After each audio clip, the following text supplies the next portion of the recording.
Even the florist, a tiny woman named Rosa who barely spoke English, patted my hand and muttered something in Spanish that sounded both sympathetic and vaguely threatening. But it was the response from unexpected quarters that really drove home how completely the narrative had shifted. Great Aunt Ruth called at 6 p.m., her voice crackling with indignation. "Cassandra, honey, I just heard about those damn fool papers your parents sent.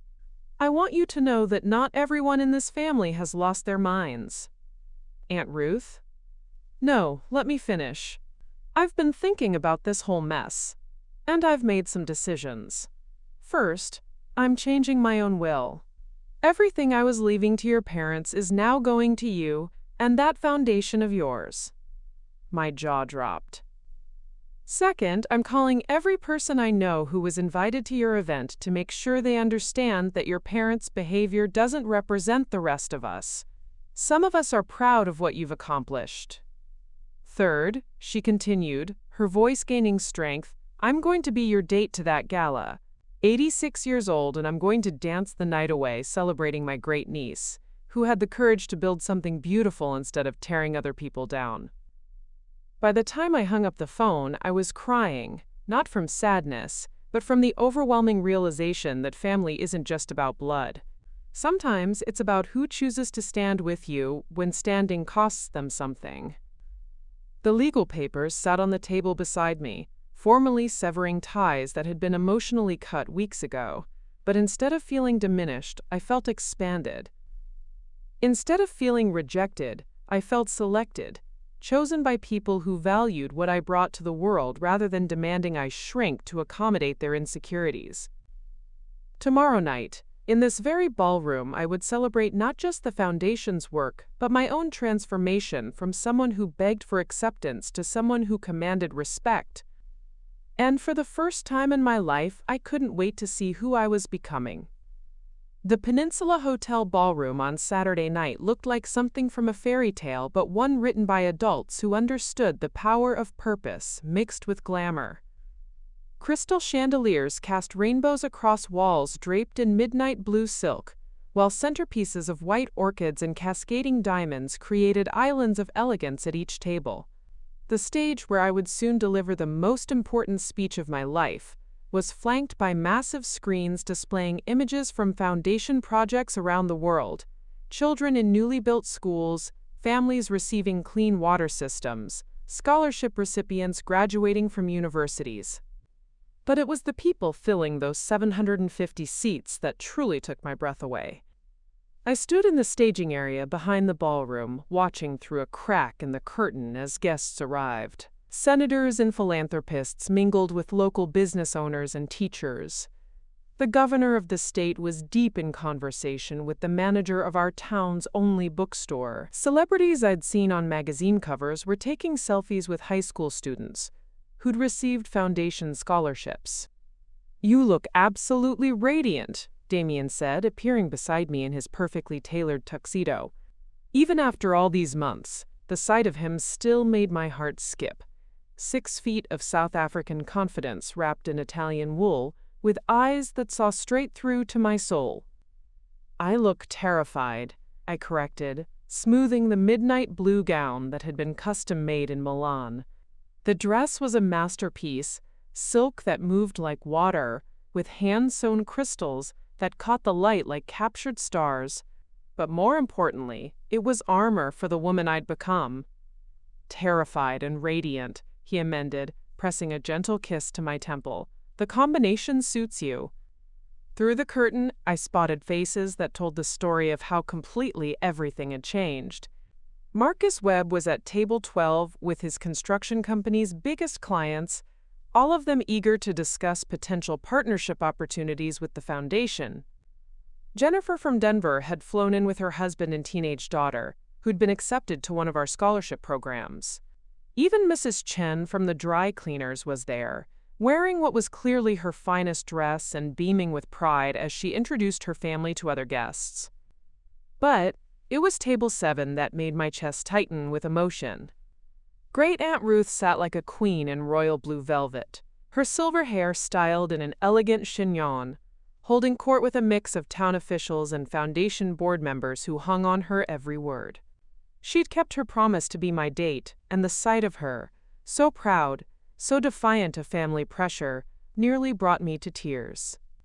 5 minutes, Miss Hartwell. The stage manager appeared at my elbow. How are we feeling? Before I could answer, Patricia materialized with last-minute updates that would have sent the old me into a panic. The press section is completely full, she said briskly. Vanity Fair, Town and Country, 3 network news crews, and something called BuzzFeed that apparently has 40 million followers. The mayor wants to present you with a key to the city during your speech. And, she paused dramatically, we've had 3 more major corporations call in the last hour wanting to discuss partnership opportunities. Any word from... I couldn't finish the question. Your parents? No, but there have been some other interesting developments on that front. She handed me her phone, open to a social media post that made my eyes widen. It was from Dr. Harrison, the pediatric surgeon who ran the children's hospital program we were funding. The post showed him in scrubs, surrounded by young patients, with a caption that read, "Tonight, the Rutherford Foundation is hosting a gala that will fund life-saving surgeries for children who couldn't otherwise afford them. While some people question family loyalty, I question how anyone could oppose saving children's lives. Proud to support Cassandra Hartwell and the incredible work she's doing. #Rutul Foundation, #RealFamily." The post had been shared over 1,000 times, with comments that ranged from heartwarming support to pointed criticism of, quote, parents who put pride over their daughter's humanitarian work. The narrative has shifted completely, Patricia explained. Instead of family drama, the story has become about choosing service over selfishness, about building bridges instead of burning them. You're not being seen as the daughter who defied her parents. You're being seen as the philanthropist who refused to let family dysfunctions stop her from helping others. The stage manager tapped my shoulder. 2 minutes. Damien took my hands, his familiar touch steadying me. Remember what you told me the night you first described this foundation? You said you wanted to prove that one person's generosity could ripple outward and change the world. Look around, my love. You've done that. I looked through the curtain one more time. The ballroom was full to capacity, with people still streaming in and finding standing room along the walls. But it was the energy in the room that struck me most. Not the polite attention of a charity dinner, but the genuine excitement of people who believed in something bigger than themselves. Ladies and gentlemen, the voice of the evening's master of ceremonies echoed through the ballroom. Please welcome the founder and president of the Rutherford Foundation, Miss Cassandra Hartwell. The applause hit me like a wave as I walked onto the stage, the sound building and building until it felt like the room itself was celebrating. Cameras flashed, but not in the intrusive way I'd feared, more like capturing a moment that people wanted to remember. I reached the podium and looked out at 750 faces turned toward me, with expressions ranging from curiosity to admiration to genuine love. These people weren't here because they had to be, weren't here to judge or diminish or tear down. They were here to celebrate something beautiful that had grown from a place of pain. Good evening, I said, my voice carrying clearly through the sound system. 3 months ago, I was a woman who had learned to make herself smaller to avoid conflict. Tonight, I stand before you as someone who has learned that sometimes the most loving thing you can do, for yourself and for the world, is to take up all the space you deserve. The applause was immediate and enthusiastic, but I held up my hand gently. This foundation exists because I learned something important. When people try to diminish your light, you don't dim it to make them comfortable. You shine brighter and use that light to help others find their way.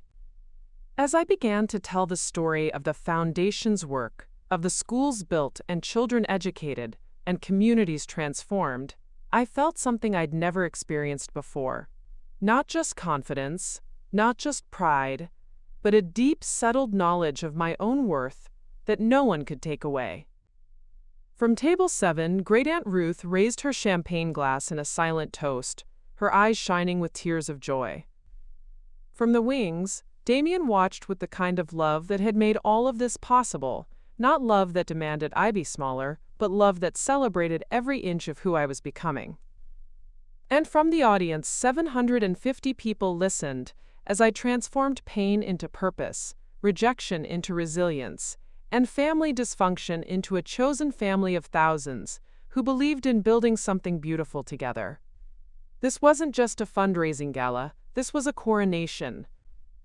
The crowning of a woman who had finally learned to value her own voice above the noise of people who had never deserved to hear it. 6 months after the gala, I was in my new office, a converted Victorian mansion that now served as the Rutherford Foundation's North American headquarters, when the call came that would close this chapter of my life forever. The foundation had grown exponentially since that Saturday night at the Peninsula.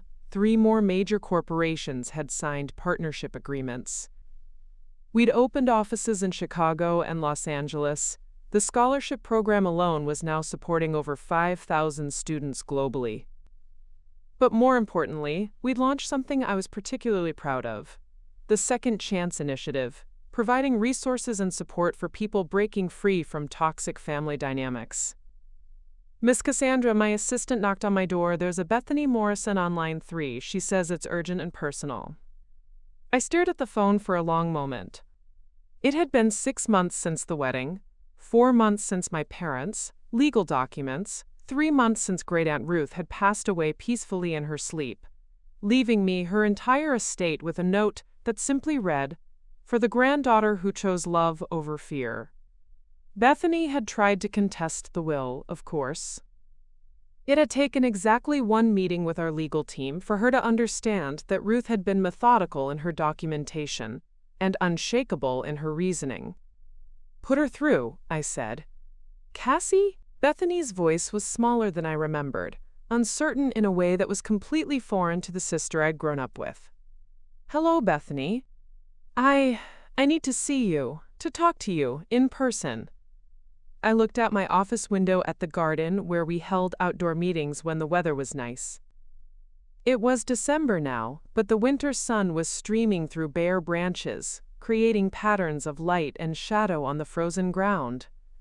"What about?" "About everything. About Mom and Dad. About what I did. About," her voice broke, "about how I destroyed our family because I couldn't stand seeing you happy." The admission hung in the air between us. After 32 years of deflection and excuses and blame-shifting, Bethany had finally said the truth out loud. "Where would you like to meet? Would you come to my house? I know I don't deserve to ask, but Trevor's at work, and I need to say things that I can't say anywhere public." An hour later, I stood on the doorstep of the colonial house in Bethany and Trevor's subdivision, wearing a navy wool coat and carrying a purse that cost more than their monthly mortgage payment. Not to intimidate, but because I'd learned that dressing well was a form of self-respect. Bethany opened the door looking like a different person than the radiant bride from 6 months ago. Her hair was pulled back in a messy ponytail, she was wearing yoga pants and an old college sweatshirt, and there were dark circles under her eyes that spoke of sleepless nights and uncomfortable realizations.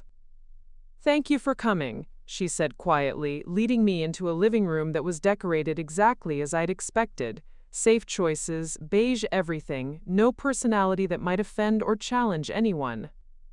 We sat across from each other on matching sofas, and for a moment, neither of us spoke. "I've been watching the coverage of your work," she said finally. "The Time magazine article? The profile on 60 Minutes. The White House reception for philanthropic leaders. I've been watching my little sister become someone internationally recognized while I stayed exactly the same person I was in high school." She twisted her wedding ring, a simple band that looked nothing like the elaborate engagement ring she'd demanded Trevor buy her.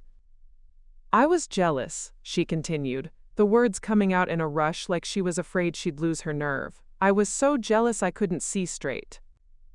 You had this secret life, this incredible man who worshipped you, this meaningful work that was changing the world, and I had a wedding that was mostly about impressing people I don't even like. Bethany. No, let me finish. I need to say this. She took a shaky breath. I called your ring fake because I couldn't accept that you had something more beautiful than anything I'd ever owned. I tried to humiliate you because I couldn't handle that you'd built something extraordinary while I was busy being ordinary. And when you finally stood up to me, when you finally showed everyone who you really were, I was terrified because I realized I had no idea who I was without being the successful sister. Tears were streaming down her face now, the kind of crying that comes from a place of deep, genuine remorse. The worst part is that I dragged Mom and Dad into it. I convinced them that your success was somehow an attack on our family instead of celebrating that you'd done something amazing. I made them choose sides because I couldn't stand losing control of the narrative. She reached for a tissue box, her hands shaking slightly. They regret it now, you know. The legal papers, the disownment, all of it. They're too proud to admit it, but they regret it. Especially after Great Aunt Ruth died and left you everything. Especially after they saw you on national television being honored by the president. I sat quietly, processing not just her words but the change in her entire demeanor. This wasn't the manipulative performance I'd learned to expect from her. This was someone who had been forced to look at herself honestly and hadn't liked what she'd found. What do you want from me, Bethany? I want to know if there's any way at all, that you could forgive me. Not forget, because I know that's impossible. But forgive me enough to maybe let me try to be the sister you deserved all along. I stood up and walked to their front window, looking out at the perfectly manicured subdivision, where every house looked essentially the same. It was so different from my life now. The foundation work that took me to different countries, the apartment in Manhattan where Damien and I were planning our wedding, the constant travel and meetings and opportunities to impact lives on a global scale. I forgave you months ago, I said, turning back to face her. Not for you, but for me. Carrying anger was taking up space in my life that I needed for better things. Her face crumpled with relief. But forgiveness doesn't mean going back to the way things were, I continued. I can't be the sister who absorbs your insecurities so you can feel better about yourself. I can't be the one who makes herself smaller so you can feel bigger. Those versions of us don't exist anymore. I know, she whispered. I wouldn't want you to be that person again. Watching you these past months, seeing what you've accomplished, understanding what I tried to destroy. I'm proud of you, Cassie. I should have said that years ago, but I'm saying it now. I'm proud of who you've become. I sat back down, studying her face. There was something different there. A humility that hadn't existed before. A genuine recognition of what she'd lost when she'd chosen jealousy over joy. The foundation is starting a new program, I said carefully. Family reconciliation therapy for people trying to rebuild relationships after toxic patterns. If you're serious about changing, about learning how to be in relationship without competition or manipulation, that might be a place to start. She nodded eagerly. I'll do anything. Therapy, counseling, whatever it takes. I don't want to be the person who tried to tear you down anymore. I pulled out my phone and made a note to have Patricia send her the program information. This isn't going to be quick or easy, I warned. And it doesn't mean we'll ever be close the way some sisters are. Too much has happened, too much has changed. I understand. I just want the chance to try, to show you that I can be better. As I left her house that afternoon, driving back to my foundation office in a car that had been a gift from Damien, I reflected on how completely my life had transformed. 6 months ago, I'd been begging for my family's acceptance. Now I was in a position to offer grace to the sister who had tried to destroy me. The old me would have rushed back into relationship, desperate to rebuild what we'd lost. But the woman I'd become understood that some bridges, once burned, need to be rebuilt slowly, carefully, with different materials entirely. 3 weeks later, I received a text message that made me smile, a photo of Bethany sitting in what was clearly a therapist's office, with the caption, "Day 1 of learning how to be a better human. Thank you for not giving up on the possibility." That evening, as Damien and I planned our wedding, a simple ceremony on a beach in South Africa, with only the people who had chosen to love us unconditionally, I realized that sometimes the greatest victory isn't defeating your enemies. Sometimes it's building such a beautiful life that even your enemies want to learn how to be part of it.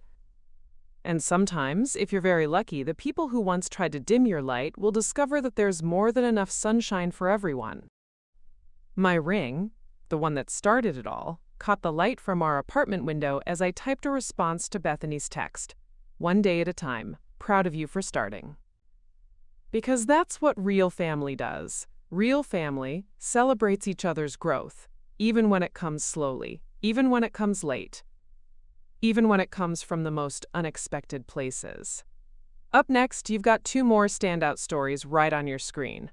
If this one hit the mark, you won't want to pass these up. Just click and check them out.